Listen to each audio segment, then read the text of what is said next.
Previously, on Taverns and Caverns Path A, we defeated a monstrous creature known as a Cerevoid. Apparently, the Cerevoid is the third phase of the Spiraelith's metamorphosis and was incredibly powerful. Nothing like I had imagined even through studies at the universities of New Tempest. But thank the Octac Divines that we were able to defeat it without any casualties. Despite our efforts in searching for the artifact that Emon Vanellas tasked us with finding, we couldn't find it, so we must delve deeper into this research facility. We just need to find the containment unit X420T and we can hurry up and get the heck out of here. There's something more to this research facility than I think we understand, and I'm not wanting to find out. Episode 33, A Swarm of Grins, Path A. Welcome back to another exciting episode of Taverns and Caverns Path A, everyone. This is your Dungeon Master Haphazard DM. And last time on TNC, the party had continued searching the research facility in order to find out what was going on to the researchers and the guards, as well as attempting to find a specific relic that Emon Vanellas had requested, or I should say ordered the party to obtain. And that relic is inside a containment unit called XR2OT. They were not able to find that relic on the first level of the facility. They'll have to continue delving deeper into the dungeon in order to find it. But Isundra did pick up a different containment unit called RX424. Don't know what that is going to do just yet, but she will have it for future things. And Felicia, I hope you make sure to write that down on your character sheet somewhere, because I'll probably forget. I have it in my notes, but I have so many notes. And the party ended up fighting the creature known as a Cerevoid, which we all know as the third and final stage of the Spiraelith's metamorphosis.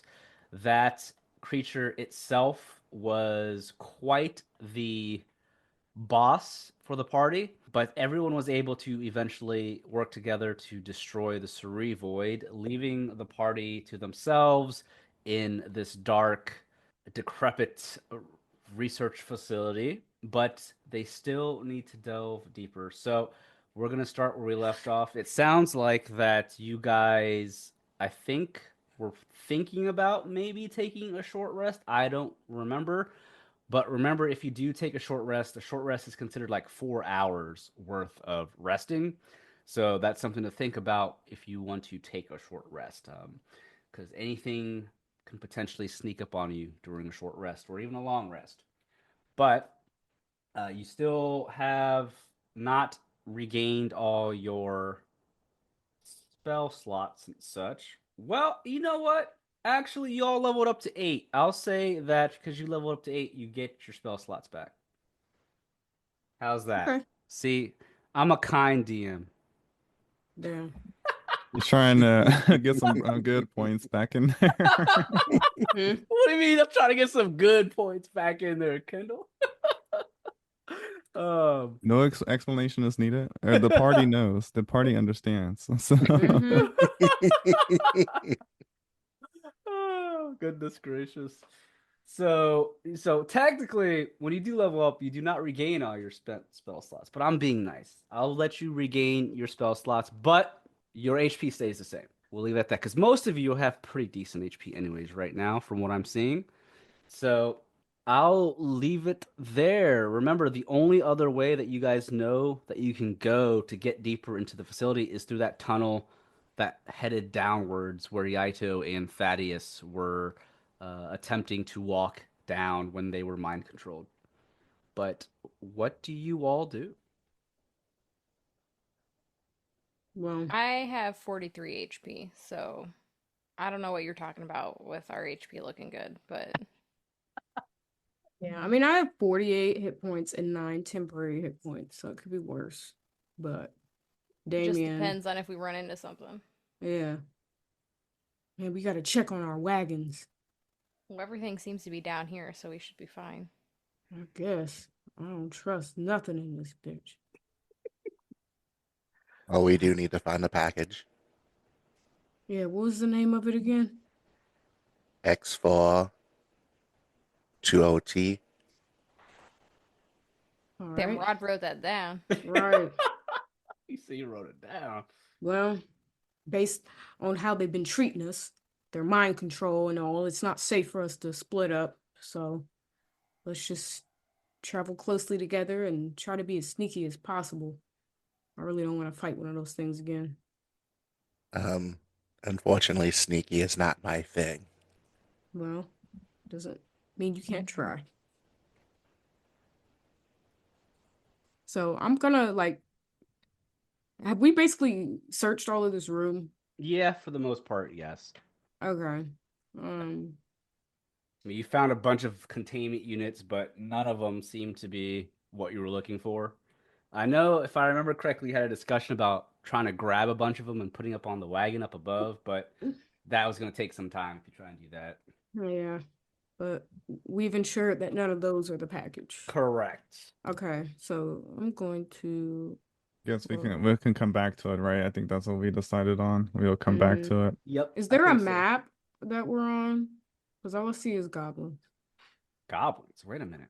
Yeah, I don't know what I'm looking at, but anyway, I'm gonna roll a stealth. Oh, go to the top right. Yeah, you're in the top right of roll 20.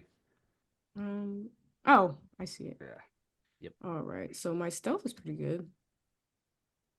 24. So with your stealth, I 1 second, Felicia. With your stealth, what are you doing with that stealth? I'm gonna lead whenever we Okay. do leave this room. Okay. All right. And Isundra, what are you doing? was just gonna say I could cast Pass Without a Trace. A veil of shadows and silence radiates from you, masking you and your companions from detection. For the duration, each creature you choose within 30 feet of you, including you, has a +10 bonus to dexterity stealth checks. You can't be tracked except by magical means. Ooh. Damn. Well, yeah, cast that on us. No, he gonna make us make more than one stealth. So you get basically a +10 to your stealth bonus. Hell yeah. Definitely will need that. Yeah, Thaddeus needs that. Motherfucker's loud as hell. Since heavy some of armor. us are still injured, I could also heal some of us. I have a mass healing word I could cast. Just to make sure that our HP is we're feeling healthy before any next encounter. I ain't gonna tell I you feel no. that, right? Unless we're taking a short rest. It's up to y'all. Damien breathing hard. Time is of the essence. Ain't no resting. And he stands there with his arms out. Do what you do, Alard. With his hands out. You breeze out to get that 6 HP. The 6 + 4? Oh, What level would you cast it at? It's a level 5. Level 5. So you'll get both of those. I'm pretty Nice. sure. Yeah. yeah, it's good. 10. So 10 total. Yeah. Nice. Hey, man. Better than nothing. I'm almost back to full HP. Same. Yep. All right. We're all. So do they still have to roll stealths and then we just get to add 10s to them? Yep. Okay. If they're all trying to be stealthy, yep. Oh, wait Yeah. a minute. No, that was from the other one. I'm not sure if the character on the map is updated. No, you have to update it. Yeah, the character sheet does not update your avatar Okay. on the map. You have to update that. Yeah, I have like 9 temporary HP from something. I think Same. Alaric, gave you guys, or Yeah, maybe I gave the temporary HP. Yeah. Yeah, I He's never Do got I fast. hit. have that, or does that end? No, Yeah, I you- never got hit. You still have that. I think it lasts up Okay. to like an hour or something like that. Yeah. So it has not been an hour since he's cast. It's only been minutes. So if you took that long rest or that short rest, though, it'd go away. Mhm. So, hey, y'all got your spell slots back. Let's roll. Yep. Okay, so we're all rolling stealth. Yep. Mhm. Sounds like it. And Ooh. add a I think 10. I added that +10. So I got an 8. Yeah, that was trash. All right. Hell yeah. Damn, 25. Thaddeus with 25. And Kendall. Damn. Yeah, Alaric with a 25. All right, 1 second. That monster scared the fuck out of us. I'm We shook. quiet as hell. Monster scared the shit out of y'all. All right, let's see. 17 for Yaito. 22 for Yatari. All right. And then we'll just add the 10 to what you had already, Bry. So Yeah. Bry, Damien with a 34. Damn, you stealthy as hell. Mm-hmm. Yep, All even my right. fart's silent. Y'all need to- So everyone, so the lowest is Yaito with a 17. So 17 is considered the lowest. So you all see Asundra cast this new spell, which silences the party for the most part. And as she mentioned, you cannot be tracked or necessarily really seen without magical involvement. So, with that being the case, do you all continue down the tunnel then to go deeper into the facility? Yeah. Yeah, Unfortunately. All right. That sigh. I feel like we're gonna get wiped. I'm Right, go ahead and scared. reveal the map. Brian was like, "Man, we scared as fuck." All right, let's reveal the next map. Let me know when it pops up. It should pop up here shortly. It's gonna be right under the one that you're currently in. From the left or the right? Bottom. I see it. Yeah. Right under. Right under. No, I meant Oh, like. this looks cool. Oh. Not the Oh, where we're coming waterfall. from and You'll be coming from the stairs. isn't Damien leading? Yeah. Kendall's like, "You better get your ass up front." I was like, hello? Like, why? why? Kendall's scared too. You don't want to be Right. first. I mean, I got invisibility, but let me not be like a villain. In That's- this. And invisibility don't protect you from traps. I need a meat shield. Meanwhile, Kendall's other character is fucking untouched, running away constantly, villain mode. Which Mhm. we'll be playing that one next weekend. Oh man, that one's a good one. Kendall's a real villain in that one, man. Yeah, he is. Breaking promises and everything. At least Kendall's helping you guys in this one. Alaric's a good guy. All right, so No, we don't play that. you see the ride or die in this group. Mhm. Brad So acts like he isn't also a villain. I heard you chasing people down in I'm a weak. blind rage. Because That people was break their Ken- promises. that was Damn. Kendall. That He was was well chasing. before your supposed promise was broken. They wanted to make sure the promise was kept. Let's I will not get beat back the into promise that into again. Literally, all what was going on was Kendall's character was gonna go check a room. Rod wanted to follow his character. Activated But some bloodlust ability. He activated his rage because he's a barbarian and started chasing after Kendall like he was gonna kill him. Finally cornered me like when we're in the room. I'm going like, all right, let's get to it, and he just lets me walk past. We don't want to talk about that, do we, Rod? We But I don't broke talk about Fight promises. Club. Bro, Kendall was stressed. I could see, even though we're playing online, I could see him like debating, what am I gonna do? What am I gonna cast when this motherfucker tries to attack me? I I was gonna say, wasted. what's Kendall playing? A warlock. Yeah, And he's I- fucked against the barbarian. Oh, I First had a combat? scroll of bark skin, and I wasted it thinking that this man was going to try and like consume me. I'm Decided to weak. let me walk past. Like, you're good. Like, what? He did have I that played a bark skin. barbarian in Baldur's Gate. I know. You be throwing bitches around. Rod would fuck you, man. Oh yeah, I'm doing a dirge playthrough, and I'm definitely gonna go either barbarian. Barbarian's so much fun. You just throw people off the map. In that new one though, they got so many classes coming. I know. It's a big updates. They got gunslinger. I might do that.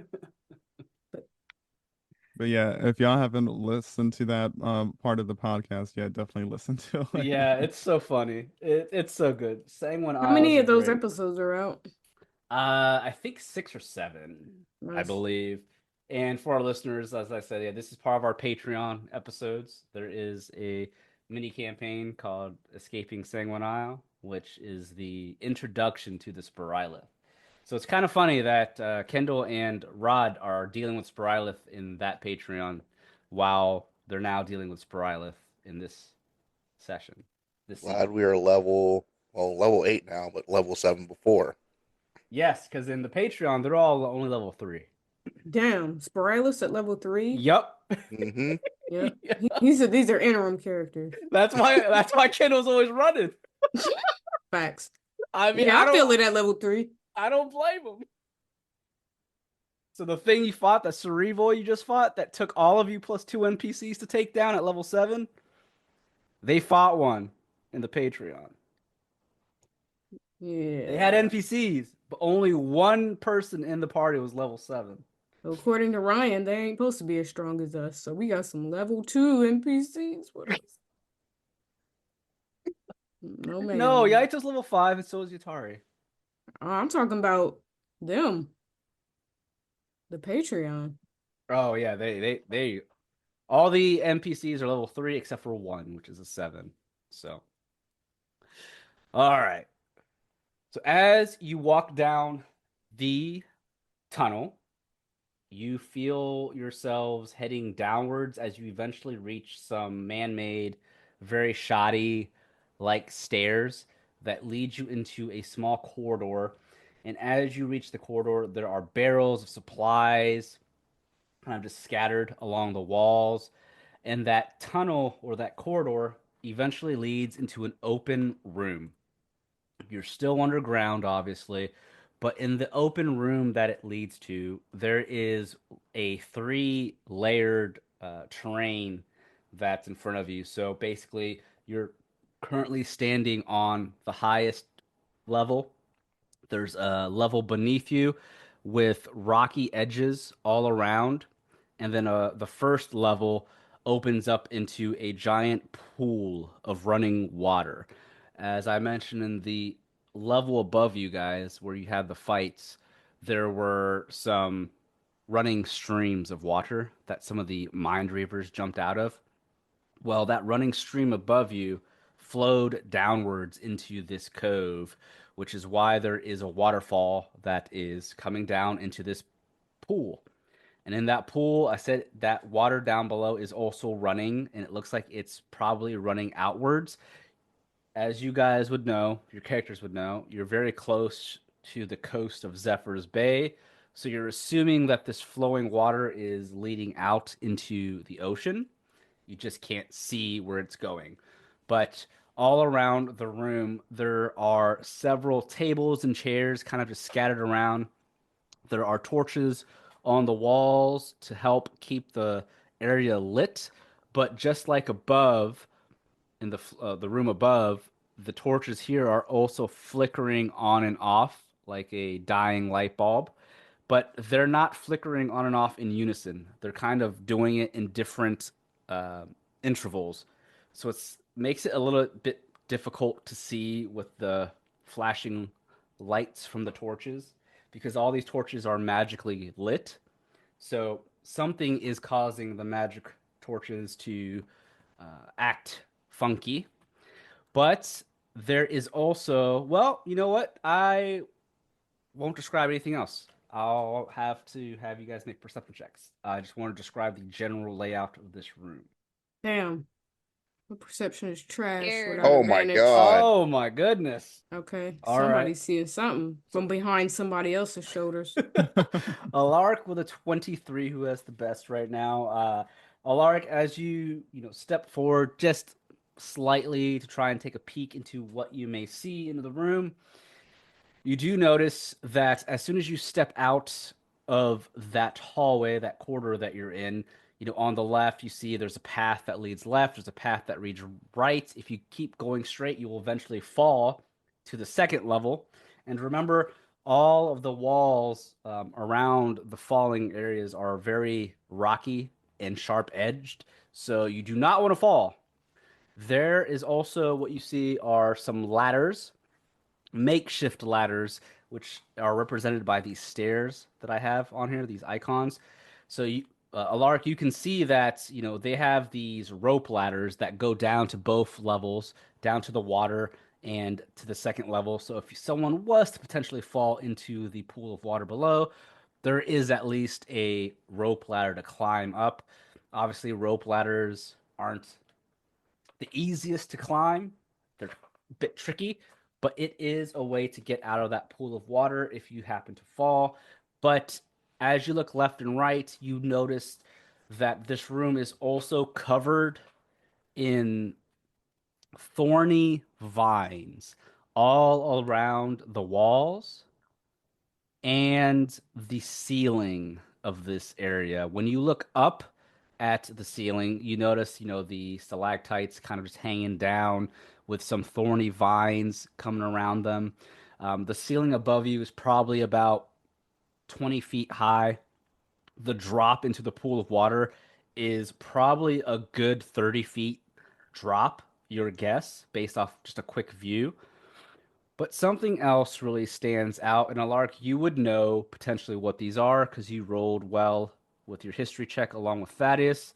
That along the walls, you can't see them on the map, but just imagine some of them being there. I'll probably draw some squares or something to show them. But at certain points in the room, there's a couple of areas along the walls on the highest level, the level that you're standing on. There are vines that spiral into a cone-like shape upwards about 10 feet. And on top of these spiraled thorny vines are these bulbs, these yellow slimy bulbs. Think of like a plant bulb, like on Bulbasaur's back. And these bulb-like structures, Alark, these are cocoons. It's the Spiraelith. So I'm gonna draw on the map where you see these cocoon bulbs. Where's my draw? Here we go. So there's one here. Let me know if you see these squares that are showing up. Yeah, Yeah, I they're can see the showing. squares. Okay. So when you say cocoons, are these stage 2 Spiralis or stage 1? So the cocoons are going to be the stage 3 Spiralith. Oh, Oh, they're goodness. large. We have to destroy them. So as I've mentioned, the Spiralith have 3 stages. So once the Mind Piercer, which is stage 1, finds a host and imbues its DNA into them, they eventually turn into the Mind Reaver, which is like the foot soldier, the shock troopers of the Spiralith. But once a Mind Reaver has reached a certain point of its life cycle, it enters a cocoon-like stage where it begins to evolve into a Cerevoid.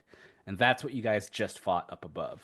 So these cocoons are turning into Cerevoids. So there's 4 of them in this room. So Alark, you immediately know what these are. After fighting a Cerevoid and knowing that you're dealing with Spirylith, you know what those are. And then the last thing I want to describe is to your right, you see there used to be a bridge where I'm pinging. There was a bridge that connected one section of the 3rd level to another part. There is a gap now that falls into the water beneath.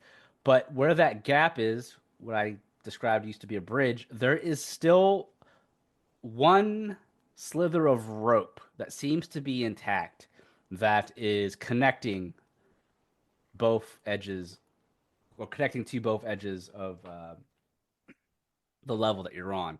Because where that bridge was, past it, you notice there are several containment units where I'm pinging. Fun. Oh. He said fun. So that's basically all I'm going to describe with your 23 perception. You don't hear anything other than the running flow of water dropping from the waterfall into that pool below. Okay, so I'm a bit dreadful right now, so Lunaris, help us. Lark's like praying, Lark, please get me the fuck out. You sounding like a preacher over there. Yeah, that's what exactly. Well, And Damien with the 9 is like, that's a nice waterfall. It ain't looking too bad in here. So I turn around looking at the group like, I don't know how we're gonna make it through, but we are quite in a predicament, everyone. So What you mean? the terrain is very unstable. There's nothing but rocks and edge cliffs everywhere. Well, I could see that, but like, And I can also see that there are several Spiralis cocoons atop of near the stalactites at the top. What, them yellow I'm not things? sure how we're going to be able to pass this without awakening one of these Spiraeliths. How do you know that's what that is?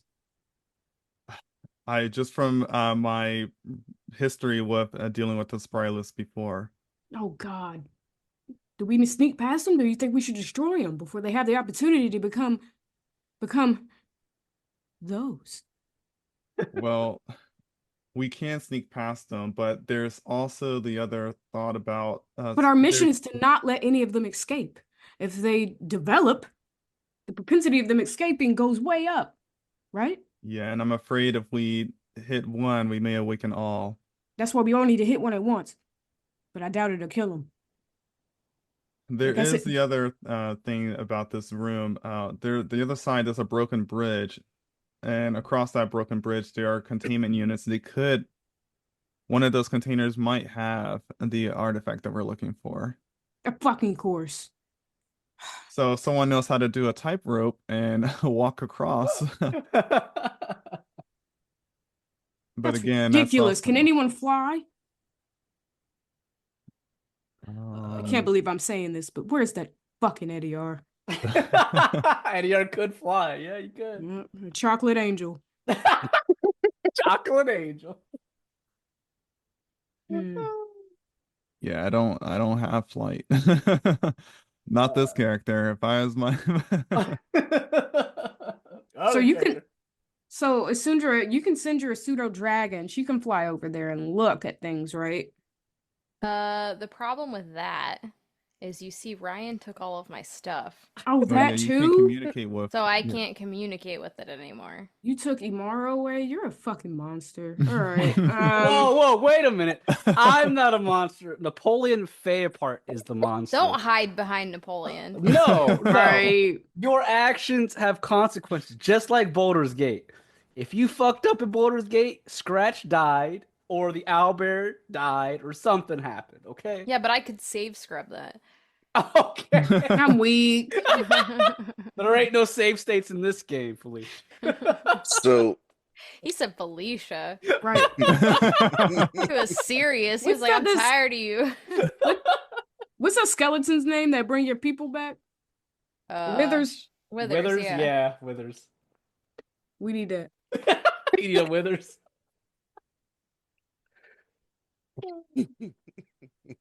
Thaddeus does have Misty Step he could cast, but he wants to deal with these cocoons first, for sure. Did you say that out loud? Yeah, he would say that. Oh, yeah, he would say that out loud as far as wanting to deal with these cocoons first. Yaito is going to look at you, Thaddeus. Thaddeus, is this a smart idea? What is inside these cocoons? Is it what we just fought just now? Or is it the little ones, like the ones our size? The large ones. We could barely fight one as a group. There seems to be multiple here. If we attack one of these cocoons, will it awaken the others? Do you know? Actually, would he know? I was gonna say from my history check, would we know if it wakes?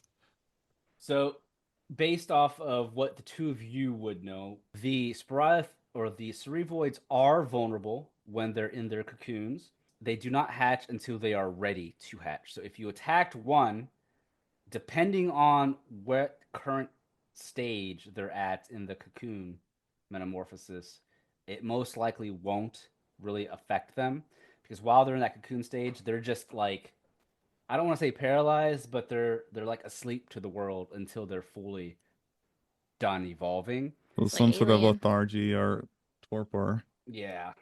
So if you attacked one, more, I mean, it's kind of a gamble because you don't know when each cocoon started.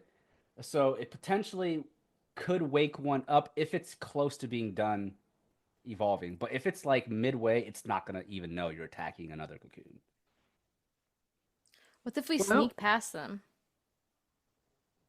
Then we're leaving a threat to hatch later. Yeah, but it still will awaken at some point. Yeah, That we would be gotta good. come back through here too. Yeah. We gotta do what we gotta do when we gotta do it. And Damien, out of nowhere. Oh my god. Oh my god! Oh my god. Oh no. This one. Fuck that. We Oh getting rid of this shit. no! Wait, You which said one? they don't know. Which one? This one. Okay. Davey just going for cut. You What the pull him in the fuck else we cutthroat? gonna do? I guess it would be like a sneak attack, right? It would Because be. so It it would would be the be. 24, not the 5. Well, Yeah. it's a dex save, so that I wouldn't. said, Oh, okay. Shapama bow. Quiet. All right, all right. So with that, 1 second, since Damien is going balls to the wall here, Oh I'm god. not You you're knew what this so surprised. was. smarter. I'm You tr- knew what this was. everyone roll initiatives. Oh my I rolled a goodness. 10. All That's right. trash. And I'm just doing this because now that we're technically taking turns here in a round. All right, so we have Atari at 16, Damien at 10, Yaito's 14, Thaddeus with an 8, Isundra with a 7, Alaric with a 5. So None of us were ready for Damien to do that. no, none of We you all were. rolled low. All shocked. Everyone's Damien like, wasn't even ready. She rolled low. But I wrote better than y'all, so. But Guitar, we should have known because this is exactly what happened in our last adventure, going out against those trolls. Against all those orcs? The orcs, yeah, the orcs. Yeah, fuck them. He was up there looking important. We had to take him oh, down. Oh yeah. the ogres. Ogres. No, we had to Yeah. So get you're the drop calling them on everything them. but what they actually are. Yeah, the You're like the trolls, the orcs. Right, fucking ugly bastards. Those. Yo, Omug wouldn't like to hear that. He's Omug different. is handsome, ogre. Okay. He is.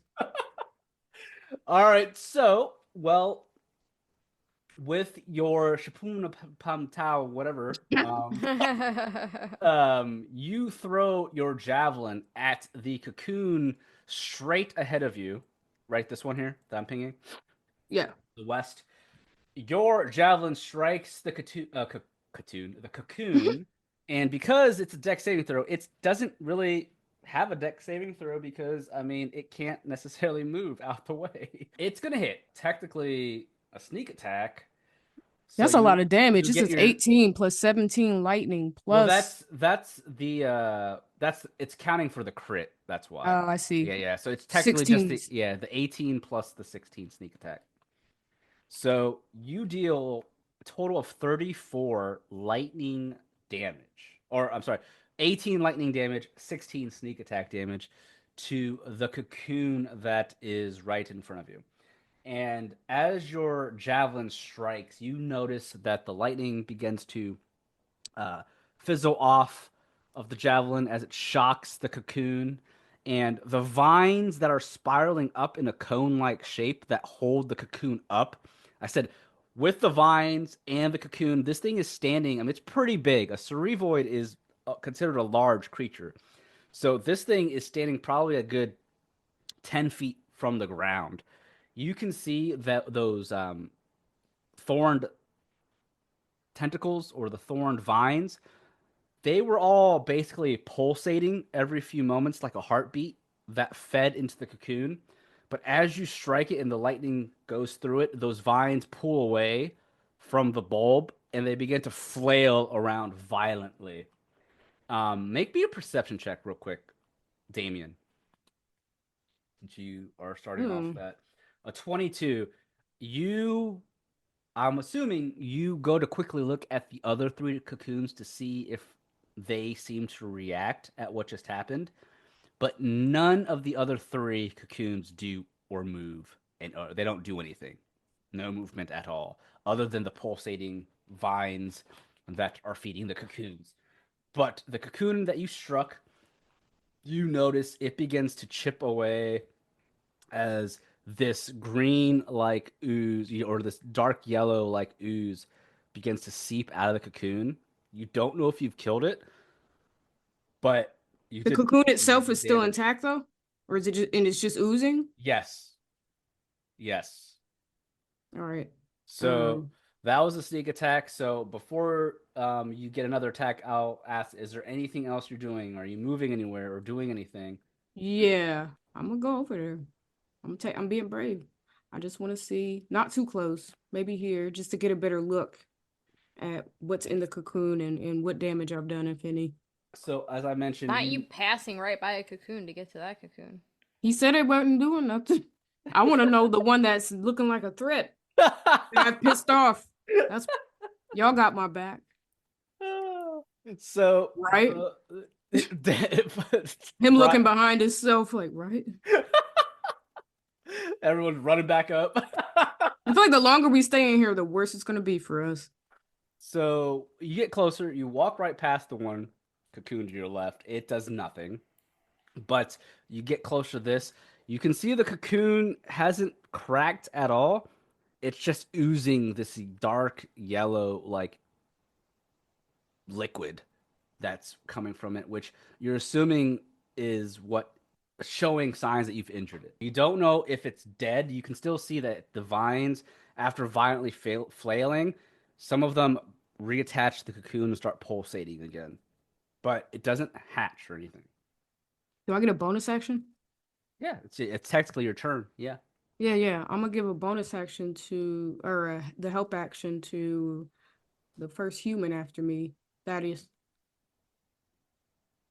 So Thaddeus. whatever you do, you have advantage. Okay. All But right. that's me. So Yatara and Yaito will go next in this surprise order, and Yatara is just like, what is he doing? What is he doing? She is going to come down 1, 2, 3, 4, 5, 6, and she is going to summon another Earth Elemental for her spell.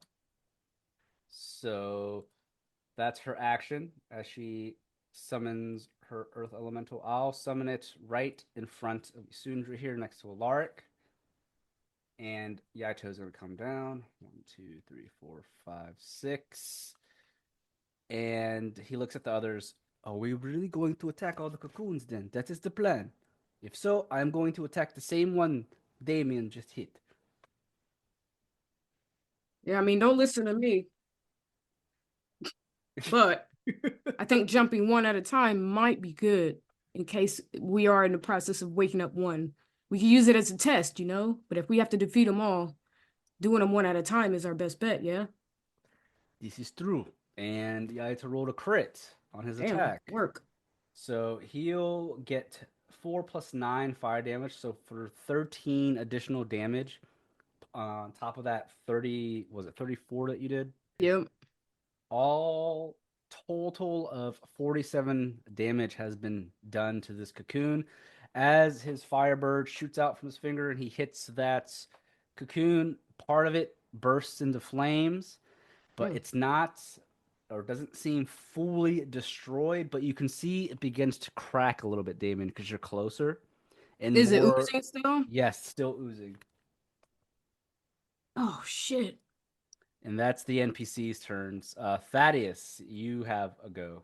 Trying to think if we should waste that step or not. Yeah, he will. You will move up in between Yaito and Yatari, right next to Asundra. Trying to remember how far. I'm trying to remember how far Misty Step. I think it's 60 feet, if I remember correctly. 30. It's Oh, 30. 30. 30. Ugh. Never mind. Yeah, it's Mine kind of is trash. 60 feet. Yeah, the reaction one. Yeah. Where are you misty stepping to if you're trying to misty step? Going to try to do as far as I could. I mean, you don't have to misty step just now since you didn't really know what the range was until you looked, but it's up to you. You can save it. Because technically, if you wanted to, Thaddeus, you could just use your action to dash. Yes. Yeah, that's what he's going to do. Now we don't waste misty step. Yeah. Would I be able to do something to him, or can I not do it because it's not my turn? It's not your turn. Yeah, he's going to move as far as he can. He's going to use his action to dash. Okay. Um, basically to the south next to that table. All right. So you are now entering the range of the first cocoon in the room to your left there, close to one of the tables that seem to be empty. All right. Go ahead and move your character. And then is there anything else you can do, Thaddeus? I don't think there's not much you can do with a bonus here. No, that's it. All right. What's the Sundra doing? It's a good question. Wait, could he Misty Step and then also move though? Yeah, So he could have went further, you could have. right? Yeah, yeah. Um, But Misty Step was is a bonus action, so you could still use Misty Step as a bonus action. yeah, But I mean, that's if you want to waste that. I'm And then gonna you'd still wait. have your speed. Okay. Yeah, I'm gonna wait just in case. Yeah. I have a feeling we might need it for that bridge over there. That's a good point. Can you Misty Step with somebody on your back? No. Trash. All right. You can teleport. There's a teleport spell you could do with someone, but Misty Step's just a solo. It's because you turn into mist, like a vampire. I'm on your back like a shadow. I can't come. This big ass stay trying to get on somebody's back. Mm-hmm.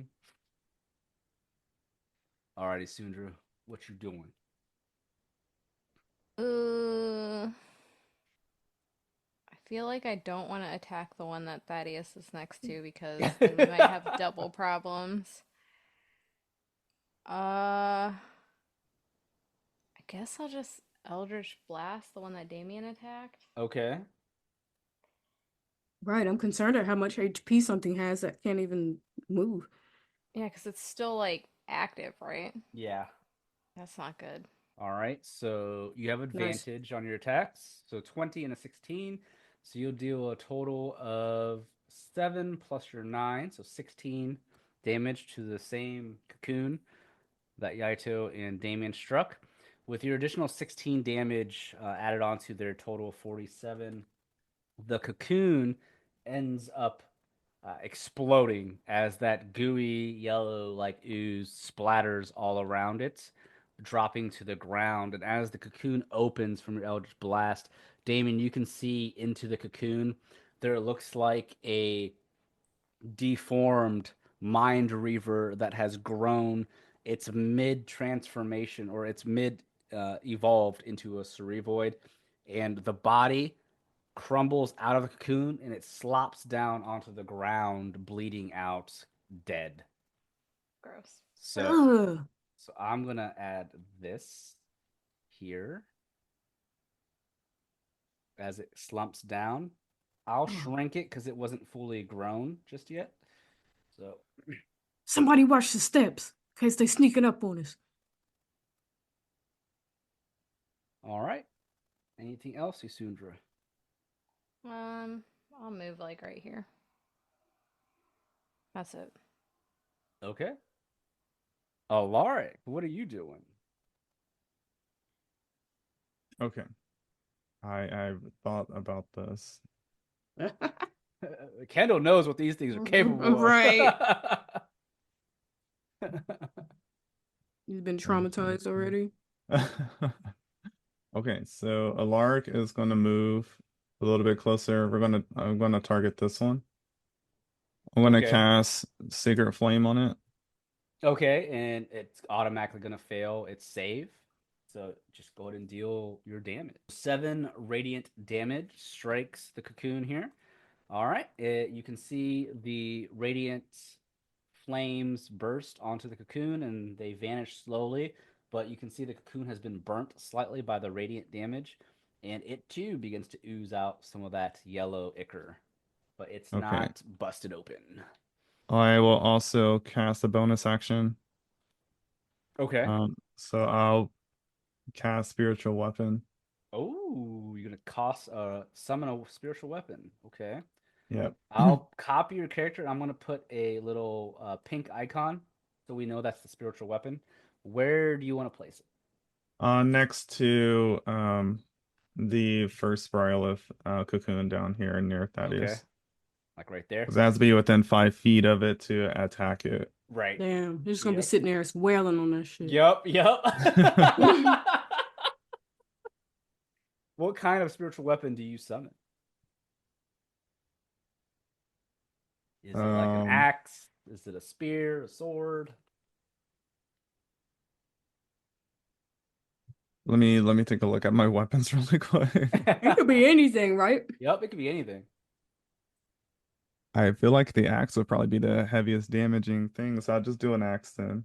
Okay, so you have spiritual weapon shaped like. I mean, there. No matter what type of weapon you summon, it's always going to do the same amount of damage. And I was just wondering what kind of weapon Alaric would summon. So I'll do like a glaive, actually. okay, so you summon a glaive. All right, cool. So go ahead and roll your spiritual weapons damage. So on a hit, the target takes 1d8 plus your wisdom modifier force damage. You get to attack it as soon as it comes through. Oh, plus your additional 4 for your modifier because you increased your wisdom. So a total of 8 force damage as the halberd comes and strikes the cocoon, dealing a total of 15 damage with your sacred flame. So the glaive strikes into the cocoon, cracking it slightly. As your spiritual weapon pulls away from the cracked cocoon, you see more of that oozing ichor pull off of the cocoon, dripping from the spiritual weapon. And that's my turn. Okay, and that is everyone's turn for the surprise round. Now, I have to make another roll. 1 second. To see if they wake up. God, help us. God help us. All right, I rolled a 13, so 1 second. Let me add something. Something. It's all cryptic. Something. All right. So as the 6 seconds go by, because every round is considered 6 seconds, you guys have killed one cocoon and have damaged another. As that surprise round happens, because it was a surprise round, nothing is going to jump out just yet. But what's everyone's passive perceptions? Is it like 13? Minus 14. Okay. Let me make a roll here. 12 for me. Ooh. Okay. My Minus passive- 17. Mine's 17 as well. Okay. It's so high. I rolled a decent. If you have higher than a 15 or higher, you hear this. If you have lower than 15, you don't hear or see this. Well, you don't see anything. No one sees anything. But those with the 15 up, you begin to hear some screeches and not yelling, but just mind reaver like screeches echoing throughout the terrain that you're in. You're not sure where they're coming from. Something knows you're attacking the cocoons, and those with a 15 or higher, you have a feeling that you have alerted some of the shock troopers, the mind reavers, and they are aware of your presence here in this room. You don't know how many, you don't know where they're coming from just yet, but you hear them screech out. And I'll leave that at that. Do we know what direction they're coming? Like by Nope. before Nope. the steps? You have no clue. It's just I can't echoing. roll to see. Ugh. Echo on your turn. You might be able to, but because it's your passive perception for this current That's true. Okay. turn, you don't know just yet. Also, I lied. I'm looking at my past perception. I'm not even lying. It's a 16. I don't know why I said a 14. Well, then you hear the screeching, echoing. So you just don't know where it's coming from just yet.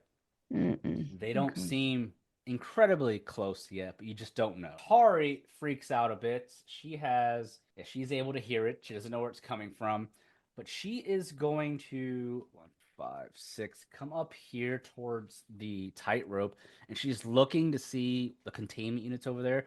As she glazes around the room or glances, it seems to be the only area in this room that has containment units, and she's just gonna whisper, "Guys, I think we just grab the unit and run. We can wait for the others to get here to kill all of these things, in my opinion." Uh, That's Are they just gonna my go humble hard? opinion. I mean, no, that's a great plan. I love running, but like, if we have the containment unit, they're gonna want that specifically, right? They're gonna really. I feel like they're really gonna charge whoever has it on their person. I have no clue if the Spiraelith are even wanting these relics, but from what I've heard and studied, they are, at least the Cerevoids are intellectual creatures. Maybe they want it, maybe they don't. I don't even know if they know what's in each of these containment units. I don't know if they know how special this one is. And I don't know why it's so special, but I have a feeling these cocoons are going to hatch, or whatever's howling out there is going to be here soon. What should our priority be? Should we continue to get the jump on them in here? Or should we let them come in here and fight us? Or should we go to them? I think I think it would be wise to finish off the one cocoon that we've to make sure that we can at least mitigate damage. And then if someone can travel over across the bridge, I can cast freedom of movement on whoever wants to move over across the broken bridge to make it easier for the difficult terrain. Okay. This go is a across great the idea, bridge? Alaric. I don't have a problem staying on the attack. I'm gonna finish what I started. Boom, pow, pow, wow.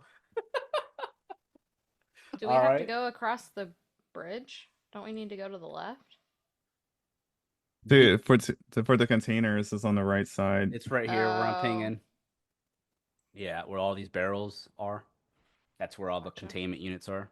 So, I mean, technically, if you went around to the left, you could try and walk this area where the waterfall is, but that's going to be incredibly difficult. But also, you have a tight rope. You can walk here. Now, Yaito, he will speak up. I do have the ability to also do Misty Step, but I can only do it once. That's fine. Once is all it could take, you know? Then he's got to get back. Oh shit, yeah. Yeah. So I'll cast freedom of movement on Yaito from the get through the difficult terrain then. If you all think I can do it, I will go across the bridge and grab the unit and come back. If your Yeah. spell allows me to walk this tightrope much easier, then I would prefer you cast it on me. We're Okay. gonna lose the Ito, aren't we? I also have a ring of free movement for him. If you don't want to waste it, you can wear this. You can't have it, but you can wear it.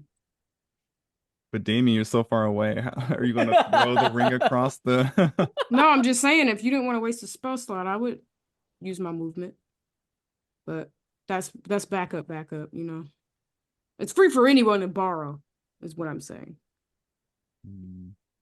So Yatari will also attack then too, because I mean, she hasn't used an action. She'll attack the same cocoon that you guys are, and she'll cast Ray of Frost. It's going to be at an advantage.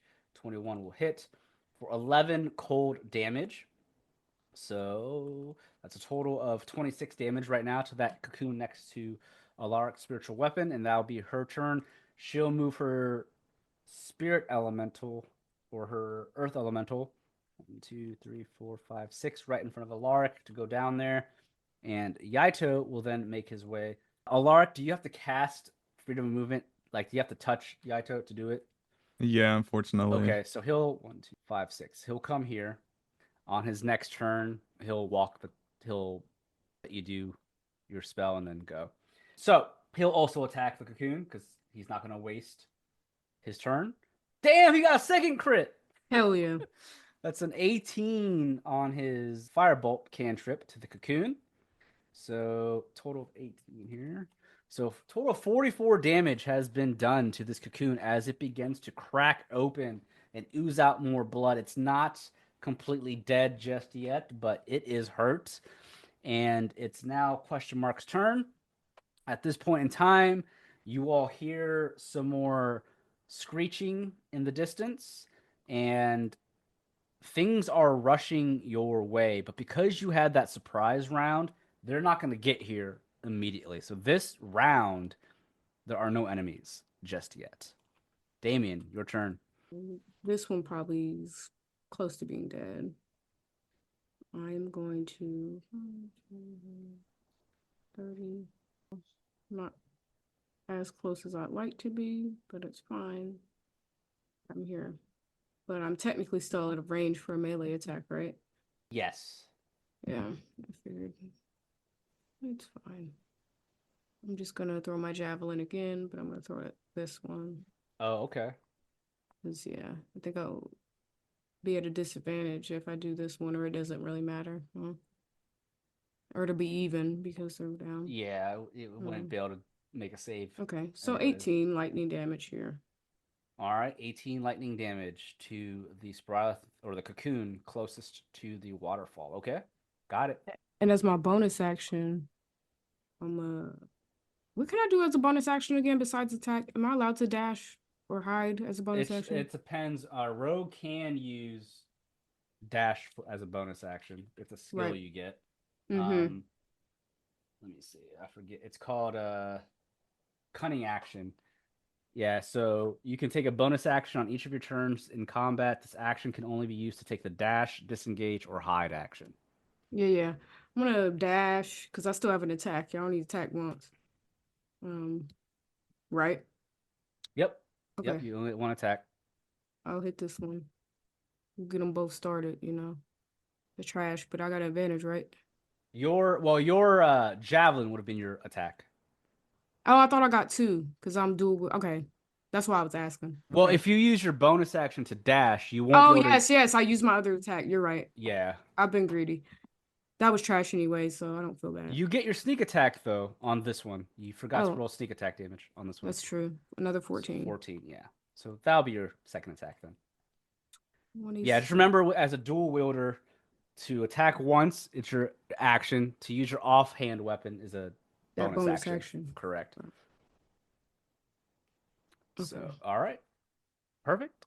Anything else, Damien? You good? He yells back to the group, "Follow up!" All right, that is your turn. All right. He's gonna rush up to that closest cocoon he is, and he's going to, before he attacks, he's going to do smearing smite. Oh, a smite. Okay. So you'll have advantage on your attack because it's Wow. obviously not able to move and do anything. With the Jesus advantage? Christ, brother. Wow. Damn, I should have gave you advantage instead. All right, so Thaddeus, with your 12, you go to strike the cocoon. Now, these things obviously can't move or do anything, but these cocoons are pretty hardy. I mean, you've seen that this thing is taking a beating. Because they're fairly hardy, they're thick, and it does take more than a 12 to damage the cocoon. So your sword bounces off, but you get a second attack Yeah, I know. at advantage. Oh my goodness. Redeem yourself. Hell yeah. 24 will hit. Go ahead and roll your damage. For 12 slashing plus 1 radiant damage, you strike true. So that's total of 13 for a total of 57 total that this cocoon has taken. And with that second strike of your blade, the cocoon is cut right through, and your sword cuts into the evolving mind reaver inside of the cocoon. As blood oozes out, another Spiraelith's body crumbles down onto the floor out of the cocoon right next to your feet. Twitching. That is 2 cocoons down. Before in my turn, I was trying to see if I could listen to maybe hear where they're coming from. Make me another perception. A 17 17. perception. As you really try to hone in on the hearing, you can hear some of the screeches still coming towards you. And you are taking a wild guess here, your best guess. It sounds like they're not coming from the level above where you just came from, or even the tunnel entrance that's next to Damien where I'm pinging on the west side of the map. It more like sounds like they're coming from beneath. Possibly another level, because you're on the 3rd level of the terrain, and there's 3 levels here. It sounds like they might be coming from either the 2nd level or potentially the 1st level where the water's at. It's hard to tell because of the echoing of the cavern you're in. But I'll say you do know they're not coming from where you came or the tunnel next to Damien. Okay. As much as I hate to admit, but I think we should check to see what those boxes are and get out of here. Why you hate to admit that? That's the mission. Need to destroy these things. But Working on it. They're tougher than they look for not moving and fighting back. yes, this is why I feel ill that we should run. I said, run! I mean, I agree. We can just say we did all we could, and if any of them escaped, we just didn't see them. We didn't make it to that. Shit. All right. Have we established who is going to go over there and check the containment units? Hey, Aito. Okay. It could his be turn's Yaito coming. or whoever, but right now, Lark will have to cast that freedom of movement on him first. So, Isundra, it's your turn. I am going to cast Longstrider on Ooh. Yaito, so it gives him an increased 10 feet Oh, speed. movement? Okay. Yeah, Nice. so that he has a better chance of getting over there and getting out faster. Okay. He looks at Isundra. Oh, I feel much lighter. Thank you. But that's all I can do. Okay. Good move indeed. All right. Alaric. All right, so I will move closer towards Yaito and cast Freedom of Movement. Perfect. All right. So he now has unaffected by difficult terrain. Spells and other magical effects can either reduce the target speed. Very nice. Spend 5 feet of movement to automatically escape from non-magical restraints. All right. Cool. He cannot be considered hindered by difficult terrain. He'll still have to roll if he tries to walk across the tightrope, but anything that's difficult terrain won't stop him if they try to stop him. So he looks at Alaric. Thank you for the freedom of movement. Yes, I just hope that it will be enough. I can teleport with Misty Step at least one time to avoid having to walk the rope twice. All right, and then my spiritual weapon should attack now, and I think he is a 1d8. Yes, and it can move. Well, the spiritual weapon is next to the dead Oh, cocoon right, already. I didn't even move it. Okay, let me Yeah, not do the attack yet. you're good. You're good.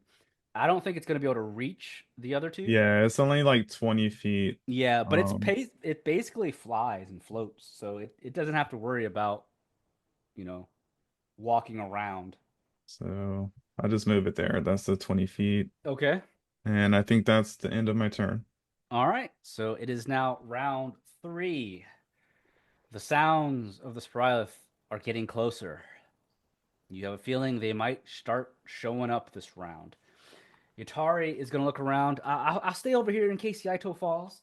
And she's going to stand right next to the tight rope here where the bridge has fallen. But she'll shoot at the cocoon with her Ray of Frost. To Can try we catch the ladder on fire? Right. The ladder's basically broken up already. No, them little ladders they can climb up out the water. Oh, You might slip. here? Yeah. You the rope ladders? Yes, you Yeah. could. But if someone falls, then they might We need that. could. Shit. You could if you want. Yeah, you could attack the environment. Yeah, if they coming from below, they down there. So Yutari hits 24, and she'll deal 11 cold damage to the cocoon at the top next to the waterfall. All right, and her Earth Elemental will walk up 2, 3, 4, 5, 6 here, and that's her turn. Yaito will move with his movements. He's got 10 extra feet, so 1, 2, 3, 4, 5, 6. He'll walk up next to Yutari, and you see he begins to cast Misty Step. That mist surrounds him as he teleports across up to 30 feet. 2, 3, 4, 5, 6. So as he teleports across the tightrope, he's going to step up to the containment units, and he's going to use his free action to start looking through all the containment units to see if the one you need is there. And as he's looking, he is able to spot containment unit X420T, and he looks over at the party. I found it. It is right here. And he's going to grab it with both of his hands, and he's got 10 feet. 10, and he can't move across just yet. He's at the edge of the rope. He's going to have to make an acrobatics check to cross it, but he can't do it yet until his next Is turn. that with the extra 10 feet Yeah. that I gave him? Yep. Okay. Yep. So Yaito now has picked up the containment unit. When he was over there was a crap load of them over there. There's probably about 10 to 15 containment units where he was at, but he was able to grab the one. And the one he's holding is fairly big. It's about the size of his whole torso. So you can see he's holding it with both his hands, and it's up against his chest. So walking the tightrope is going to be fairly difficult. But you guys did cast freedom of movement. That does help out. But he's still going to have to make some skill checks to cross that tightrope. All right. It's question mark's turn. Oh no. Enemies begin to spawn on the Out map. of the water. And one pops out. So you see how there's the second level here? Oh my god. And you can see the cliffs. Well, technically, these cliffs are covering what's underneath. So there is a floor underneath like you guys. Jesus. So one rushes out. A mind reaver rushes out screeching from below on the second level. And another pops out of the water. And one more pops out. Whoops. We got the goods. From underneath. All right. 3 mind reavers have shown their faces. You guys now see them. That's their turn. They've made it here. They can't do anything else. Damien, it's your turn. All right. I am going to use my bonus action to dash 60 feet. You might get an opportunity attack if I go that way. That one spiritual weapon. Who was it that said this map looks like a battle map? Kendall. Kendall was ready. Yeah, I Okay, knew so- immediately. When I dash a 60 feet, that puts me here. Okay, and you still have your action if you use your bonus action to do that. Yeah, I'm gonna attack him. Which one?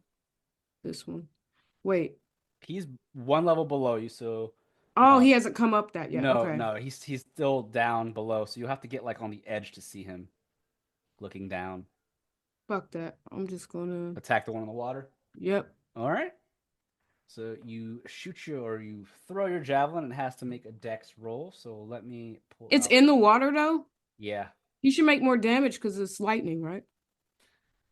I'm being desperate right now. Hear me out. What I would say is it won't do more damage, but if there were others near him, it would do splash damage. Technically. Aw. That whole pool is electricity. Let me see here. Mind. All right, it has to make a dex throw. And I rolled a 13. It needs a 14 or higher. It failed. So you deal 17 lightning damage to the Mind Reaver in the pool of water. As it pops its head out, you throw your javelin, it strikes, and it screeches out in anger as it is shocked by your lightning. Nice. Good stuff. Phew. I don't know, man. It won't be nice till we get out of here. That's true. Thaddeus, your turn. But just saying that I didn't realize I don't think I have any ranged attacks. So Just go to the exit, man. You can climb down that ladder and start attacking. Don't you listen to him. Man. actually, Told you. Right, You know destroy that what? ladder. yeah, that's what he's gonna do. He's gonna cut the ladder. You're gonna cut it? Yeah, All right. What if So- Yaito falls? Wait, he needs that ladder? Oh, you mean what if he falls? He can't. He hasn't missed these steps yet, right? He missed his step to get across. well, Oh, okay. He you're didn't right. tie the rope. Could I hold my action to wait to see if he Yeah. crosses? Yeah, you can. That's what he do. All right, you'll hold. So you'll hold your action. Okay. Action, yeah, and then if Yaito makes it across, he will go ahead and start cutting that ladder. Okay. Okay. Dad is just like, this ain't coming up. All right, Isundra, your turn. Wish over here studying. She's like, oh, this You is got a master plan. oh shit. She over here What you trying to cast? Fireball or some shit? Thickening Radiance. It's a 30-foot radius sphere centered on a point you choose within range. The light spreads around the corners and lasts until the spell ends, but they're on different levels, so Yeah. It's about a 30-foot drop down. So you'd think each one level down is about 15 feet. Another level down is another 15. is this worth it? I feel like Yaito's gonna make it across and then we're gonna get the fuck out of here, but What if he falls? I know. Why you That's what keep I'm worried saying about. that? You will see the roll he makes. I won't lie about the roll. You'll see it. Oh gosh. What if he falls? I'm just saying he falls. He falls. That's encouraging. If he falls, he falls. Right. Thickening radiance. All right, within a 3-foot Not on radius. that level, like right in front of the ladder. Okay, so you're affecting the Mind Reaver that's here. Yeah. Okay. When a creature moves into the spell's area for the first time on a turn, or it starts its turn there, that creature must succeed on a Constitution saving throw or take 4d10 radiant damage, and it suffers 1 level of exhaustion and emits a dim greenish light. Damn, that's dirty. This light makes it impossible for the creature to benefit from being invisible. Damn. All right. So on its turn, at the start of its turn, or the first time that so it will have to make a Constitution saving throw. We'll just do it now. Get it out the way. I rolled a 16.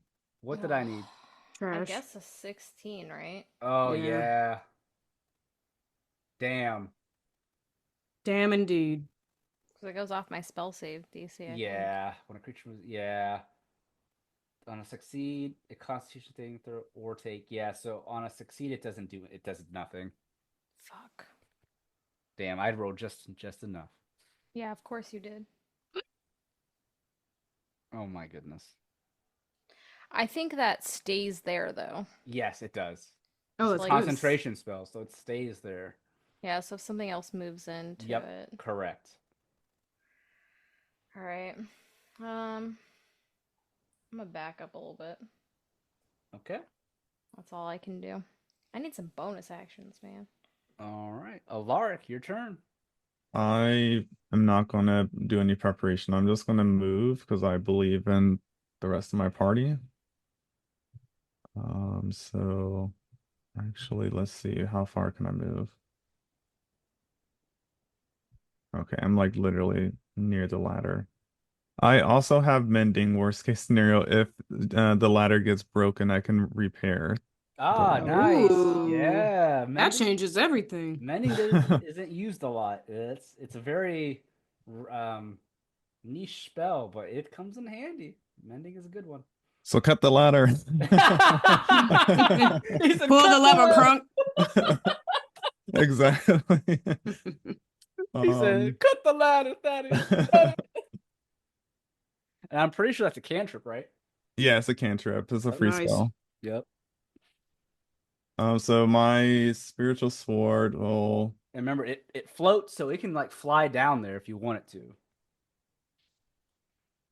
And I'm sure I can harass the Mind Reaver. Harass.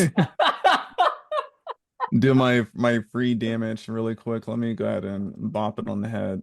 Oh, it has to attack it still. So Yeah, so you'll have to make an attack roll. I have to attack as well. You have to make an attack roll for it to hit still. Because the spiritual weapon could potentially miss. Okay, 1 second. Yeah.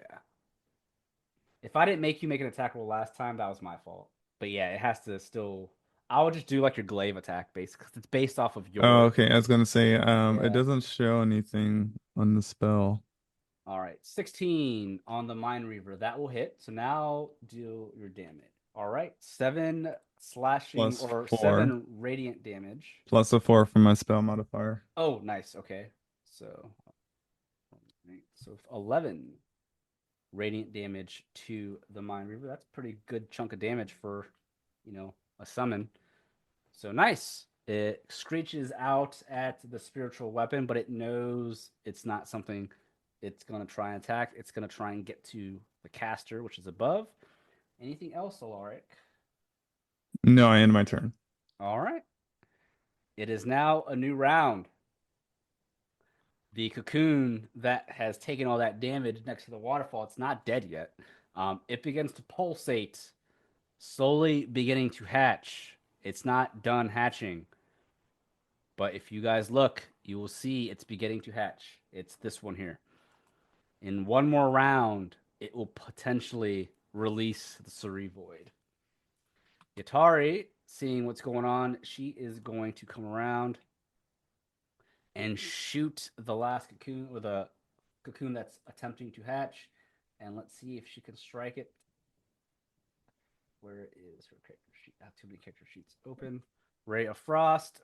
Advantage. A 26 will hit. Oh my god, for only 2 cold damage. Not enough to destroy the cocoon. But her Earth Elemental, she's going to have it go down beneath to harass the Mind Reaver as well, to block it from trying to get up the ladder. As her Earth Elemental climbs down the ladder, it goes to punch the Mind Reaver next to it, and it will hit for 5 bludgeoning damage as it punches the Mind Reaver's face. The Mind Reaver is pissed. It can't get up the ladder with the Earth Elemental being in its way, so she has created a block there. Yaito's turn. He looks down the tightrope. He's sweating. Oh, by the only kami, please, let's be cross. And he is going to make an acrobatics check. And I'll roll it so you all can see it. And I'll tell you right now, he needs to make a 14 or higher. All right. Pray for Yaito. Where is his sheet? Acrobatic. Oh my goodness. My man's is in the water.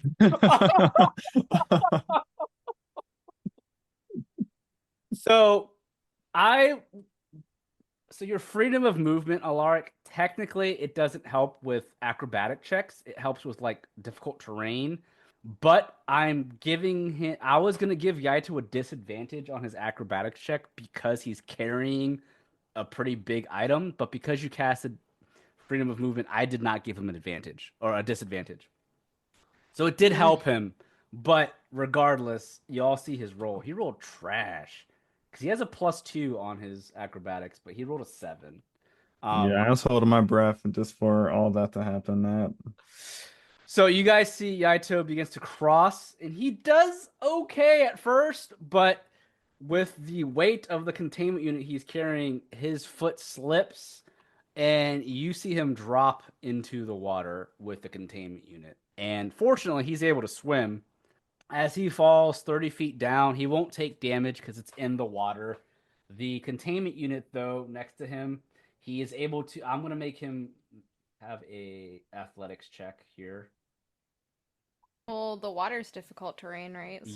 Yes, the water's difficult terrain because it's flowing with the waterfall and it's running water. It's leading out into the ocean potentially. So it is difficult terrain in that to swim in this water, but his athletics check is pretty bad. He is going to get swept away about 10 feet towards the Mind Reaver in the water. He's able to grab onto the containment unit though, as he is like being drugged through the water. But he's able to kind of stay afloat. He's having a difficult time staying afloat and swimming. So the difficult terrain spell doesn't help him in the water? It does. So when he tries to when he tries to move, he is not considered moving at half speed. He'll move at full speed. Gotcha. So he's just having a hard time staying afloat because he's trying to carry this torso-sized containment unit while swimming as well. But he's not going to be hindered at all. So that's it for Yaito. It's the enemy's turn. The Mind Reaver here in front of the spiritual weapon is going to attack the Earth Elemental. It wants to get up at you guys. So it's going to strike with its Psionic Claw. And that will actually miss the Earth Elemental. The Earth Elemental's AC is much higher. So the Mind Reaver will strike again. And that will hit the Earth Elemental for 7 psychic damage. The Mind Reaver that is on the second level, it screeches out, and it begins to charge 1, 2, 3, 4, 5, 6, and it's going to use its mind shock to try and strike somebody. It can only really see the spiritual weapon, the earth elemental, and Yaito. It will use mind shock on the earth elemental, which it needs to make an intelligence save, which is pretty bad. It has a -1. Oh, it actually makes it save. Nothing happens. And the third Mind Reaver in the water is pissed that Damien struck it, but it sees Yaito fall, and it goes to swim at him. Mm-mm. And Yaito just looks up at the Mind Reaver swimming at. That is a terrifying scene at Yaito's point of view. And he just goes, "Oh, by the Omnikami." And it is going to use Psionic Claw to attack him twice. The first will miss. The second will hit Yaito for 8 psychic damage. And he still has that temp HP, thank God, for a Alaric spell. So he won't take any damage. His temporary HP will take that psychic damage. That's their turn. Damien, it's yours. Mm. This is All right. messy. As hell.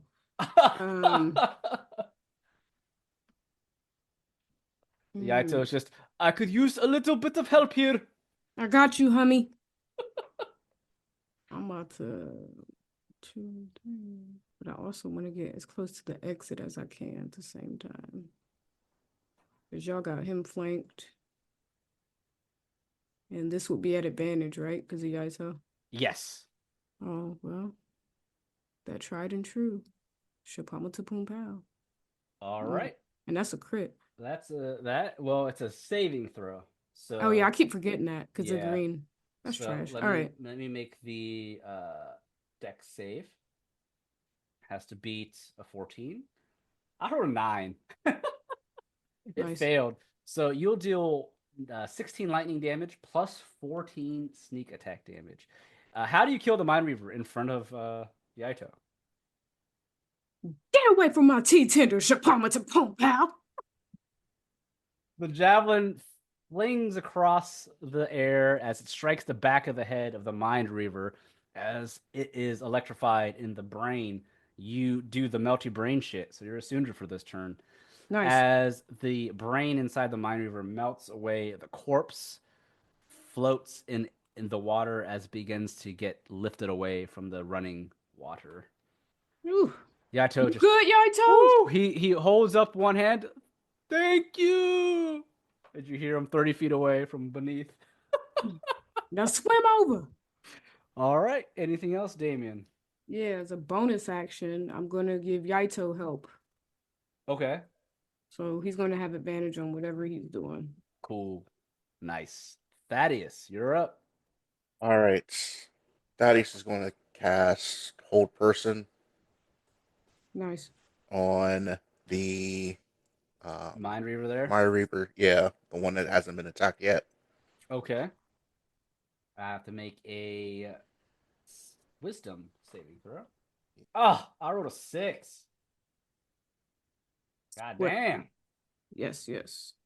So it is now considered paralyzed for the duration of your spell, which is up to 1 minute. It's a concentration spell. Beautiful. At the end of each of the creature's turn, it can attempt to make another wisdom saving throw.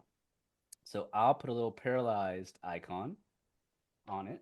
It can't do anything. You see the Mind Reaver's body stops in place as it begins to just slow itself, and it seems like it's twitching, paralyzed. Good stuff.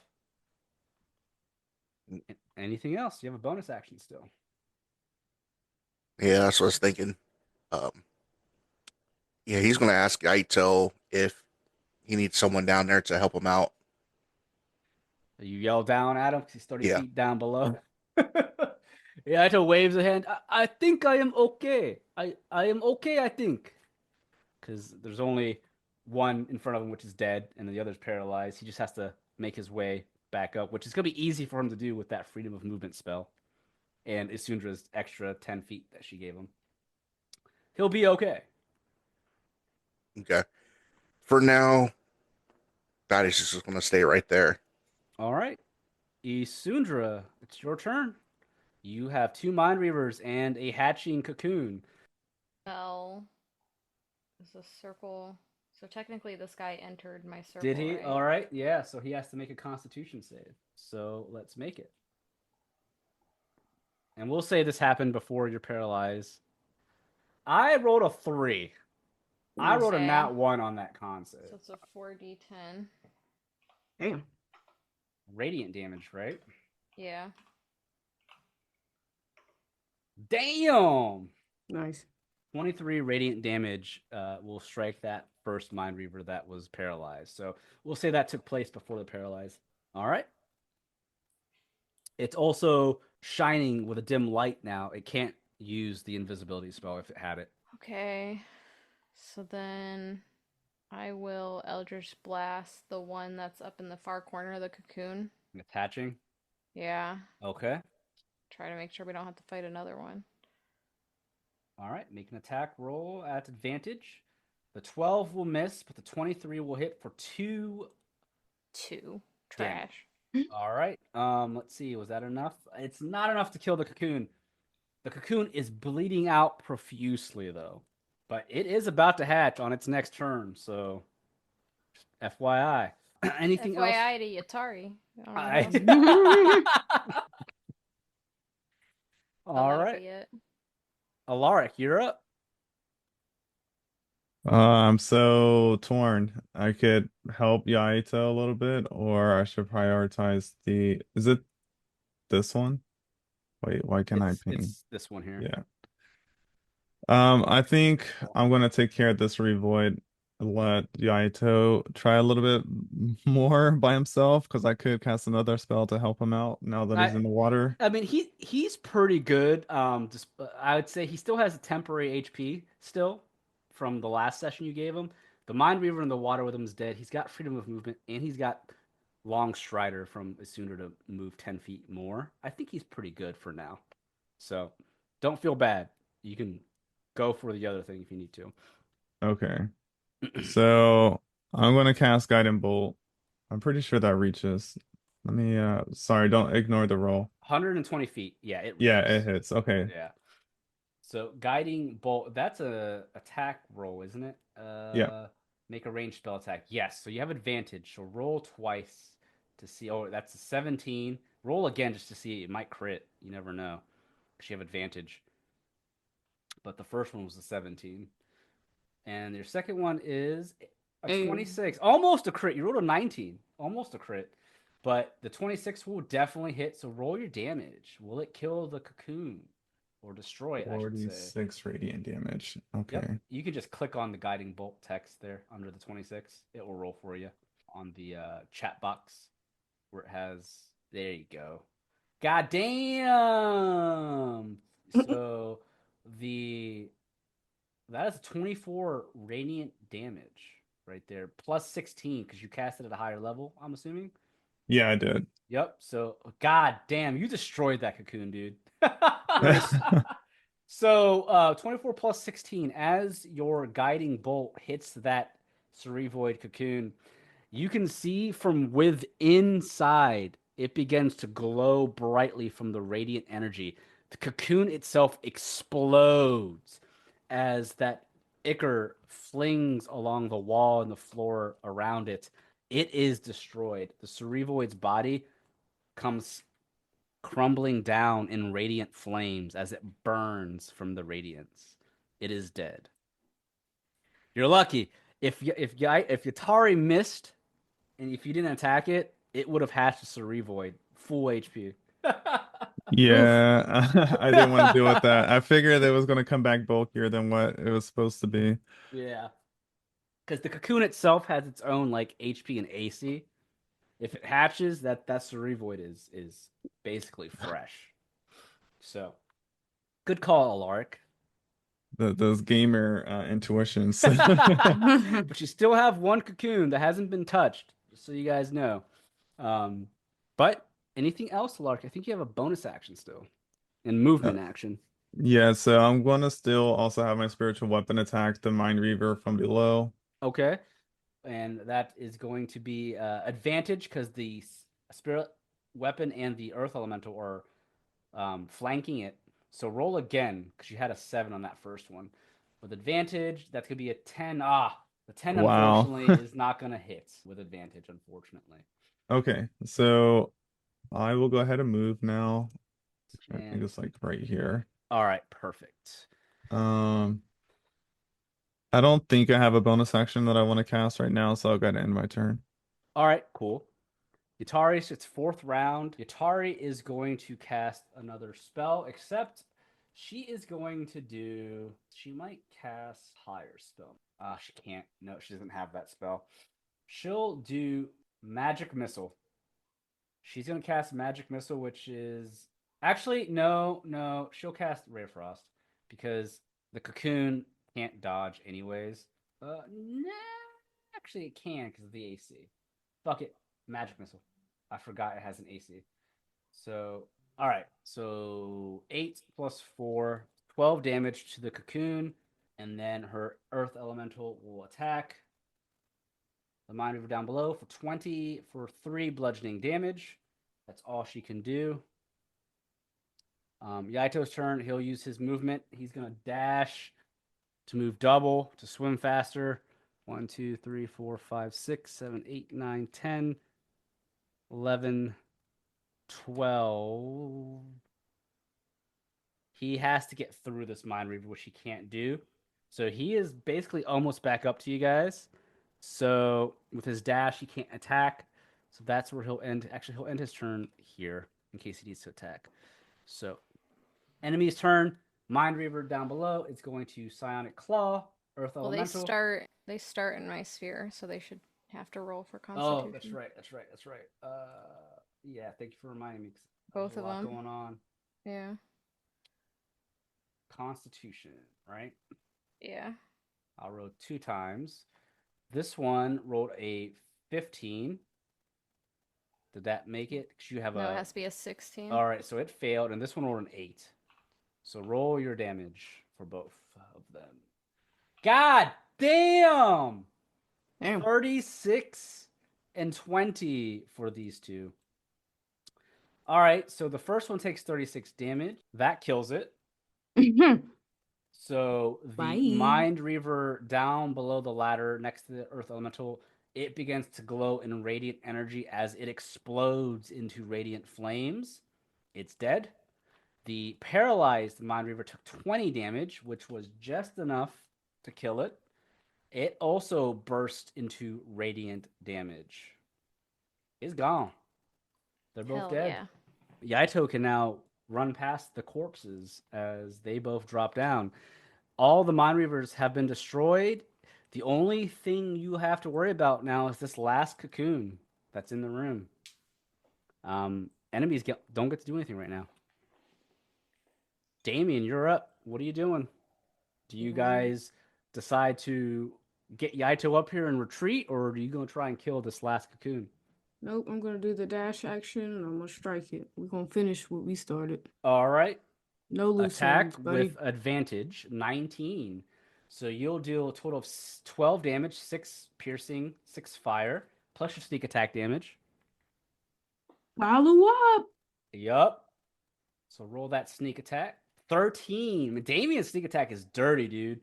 You do a lot of sneak attack damage. So a total of 37 points of damage have been done to this cocoon. It begins to bleed out like the others, but it's not destroyed. That's all Damien, I think, can do. Yeah, Yaito, just get by the door. Yup. Box. Yaito's dipping. Y'all ever play Monster Hunter when you're running with a giant egg in your hands? That's Yaito right now. I know Kendo knows what I'm talking about. Yeah. Thaddeus, are you able to do anything? Yeah, he's gonna join Damien. Okay. That paralyzed spell you did last round was good, man. Mm-hmm. So he's gonna run up right next to Alaric and then Misty Step Oh. next to Damien. He said, I've been saving this. All right. Damien sees him poof up. Oh shit. And he's gonna try the Spearing Smite again. All right. You have advantage on this attack. Yeah, he needed that salty run back. All right. 21 will hit. Deal your damage with your Searing Smite damage. So you'll deal 11 damage from your longsword, plus the Searing Smite, which is additional 5 fire. How do you destroy the cocoon? Just Yay! just slice it in half, You as slice with the burning blade. as the burning blade slices through the cocoon. It opens and it reveals the almost evolved Cerevoid inside. It was very close to hatching. As you destroy it, the Cerevoid crumbles down in front of you and Damien on the floor as the blood oozes out. It twitches as the Cerevoid's mouth opens, gaping, grinning at you. It slowly comes to a freeze as it lies there, its corpse. You have destroyed the fourth cocoon, and all the mind reavers that came out have been destroyed. But you make me a perception check, Thaddeus, because it's still your turn technically. That was one attack. With a 5, you don't realize nothing. Anything else, Thaddeus? I mean, there's really no other enemies right now. No, he's just panty. Okay. I'll let Asundra make a perception check real quick. It's her turn now. Passive or just a check? Make a check for me because you're now like, Phew. oh my god, Jesus Christ. I have a +7 and I rolled an 8. Damn. All right, well, you don't hear anything or see anything. So what do you do, Asundra? You're all gonna prepare to escape? Yeah, we're like leaving, right? We're not going Yeah. to the next room. I think so. Is that the plan? I mean, if this is what we're looking for, Yeah. I think we should go. If that's what we're looking for, we're getting out of here. Okay. All right. So I'll allow one more skill check, Alaric, since you're next on the turn order. Make me a perception. Come on, Almost Alaric. there. All right, Alaric with the roll Finally. here, 24. So the game plan was to get the containment unit and retreat back up where you came from, back towards the entrance of the research facility to get to your horses. And if I remember last time you discussed, if you guys did escape, you would try to destroy the gate or the doorway into this facility to try and slow them down from escaping. But with your 24 perception, Alaric, you can hear more screeching in the distance. And make me a wisdom save, Alaric. I want you specifically to make it. Wisdom Okay. saving throw. 16. You all right? Alaric, as you hear the screeching in the distance, you can hear whispers in your head. It does not affect you because you made a 16 wisdom save, but you can hear the whispers of so when you hear that whisper, you know the Spiraelith are still here. You don't know how many more are there, but you do know that the whispers typically come from the Cerevoids that try to mind control you.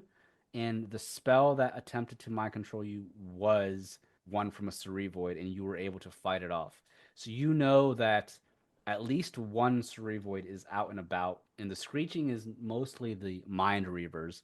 Cerevoids don't necessarily screech because they're the intellectual ones. The mind reavers are the one that screech. So you know that a bunch of mind reavers are coming towards you, and there is at least one Cerevoid somewhere around.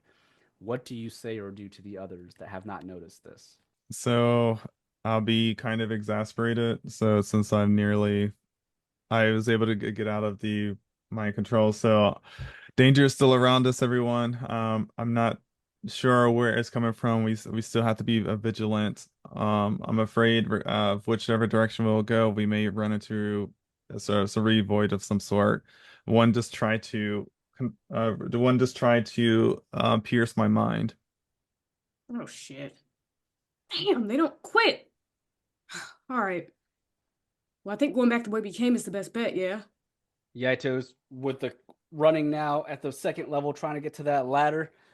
Yes, let us get out of here the way we came. I do not think we should take on the rest until the Adventurers Guild backup arrives, yes? Indeed. All right, so Yaito is going to run towards that ladder. With that freedom of movement, he is booking it. He is able to climb that ladder without any trouble. And he'll make it towards the exit. So everyone, I'm assuming, is rushing back towards the way you came to get the fuck out. Yep. All right. So as everyone is rushing back towards the corridor where the stairs are that lead up to the previous room, you can hear more screeching growing closer to you from the second level. But I'll say that everyone's able to get to the stairs before any enemies arrive. But as you guys begin rushing up the stairs, you can notice a couple of Mind Reavers clawing their way up onto the third level, which Damn, we should have cut that ladder. which you guys can see chasing you. But with them chasing you, we'll go ahead and say that this ends this episode of Taverns and Oh. Caverns. I don't think Monster. anyone got hit. I know we had the drop on their asses. You did. The only one that got hit was the Earth Elemental. And Yaito. And Yaito, yes. Yes. You guys did everything you could to help Yaito, but unfortunately he rolled shit on that acrobatics check, man. You needed a whoever rolled needed a 14. That's pretty hard. Yeah, I was thinking that it probably needed to be Damien, but he was all the way up. Yeah, and Yep, I wouldn't have done it. and while carrying that containment Yep, unit, I had it. you would have had disadvantage with the containment unit. So that freedom of movement removed that disadvantage. So it did help him a lot, Alaric, for doing that. But Damien probably would have been the best person to do it because he has the highest acrobatic skill, I think. But, you know, it happens. He would have had to do it twice, though. Yaito was able to teleport at least once. So Right. No, Kat and Eddie are kill us if we let Yaito die. Yeah. yeah, What'd that's you true. do to him? Like fucking nothing. He fell. No, I didn't. You pushed him and robbed him. Yeah. Well, you guys were able to get the containment and get the fuck out. You're still going to have to get out of the facility and potentially shut the door behind you so they don't follow after you. But good job. It'll be the first time guys. we run from a threat. Hey, that's something a lot of players always forget. You can run from situations. You don't have to fight. In this particular situation, it might be a good thing to run. Having to fight another Cerevoid might be difficult because the first one did you guys some fucking harm. So good stuff, guys. We're one step closer to returning to New Tempest, so you can go to the Vampire Masquerade. Vampire Soiree. So the campfire masquerade. That's a vampire. Oh. Wait. We're in our Boy Oh. Scout realness outfits. Right. You're gonna have to get some outfits for that though. Ooh, shopping. The Scarlet Soiree is another session away, so if you guys get the fuck out of here safely, that'll be the next little story thing that happens. Who knows? when you're Thaddeus there. doesn't know about that. Oh, that's right. Oh yeah. Let's say I can't die here. I've already RSVP'd. You all about to see some vampires and shit. Now we gotta possibly. find something to distract Thaddeus with. Great. Unless we just bring him to the party, but he's a snitch. You could always say you decided to go to the party after the fact. You found out about it after you got back. You know, his nosy ass. When did he find out about it? That's true. I don't remember that. Or that cognac. Well, good stuff, guys. Good. I remember stuff. his family owns a boutique. Oh shit. This is true. Thaddeus' family owns, some beauty supplies too. Not there being pros and cons to letting him know about the plan. Hate. Well, good games, guys. I don't got anything else planned for this session. That could have gone way worse. If that Cerevoid hatched, you guys would have had a rough situation on your hands. Yeah. So, I mean, the Mind Reavers aren't that bad. It's the Cerevoids that you want to be careful of. And that's where we'll end this episode of Taverns and Caverns. Thank you, everyone, for listening to another exciting episode of Taverns and Caverns. This is your Dungeon Master, Haphazard DM. You can find me on Twitter at HaphazardDM. Hey everybody, what's up? It's Bri. I play Damien/Desiree, and you can find me on Twitter at Blaze_NBK. Hi, I'm Felicia, and I play Sundra. You can find me anywhere on the internet at Dagger Tribal. Hi, I'm Rod or Rodimus playing Thaddeus. You can find me on Blue Sky at Rodimus83 or Twitter or X at Rodimus7901. Hey, my name is Kendall, and I play Alaric Silverwind, and you can find me on Twitter at air-clubkin. All right, thank you guys. Those are our players for Taverns and Caverns Season 3. And again, don't forget to check out the Taverns and Caverns Patreon. On our Patreon, you'll find exclusive monthly episodes that are strictly exclusive to our Patreon, as well as some additional content that you won't want to miss. So thanks again, everyone. Until next time on Taverns and Caverns.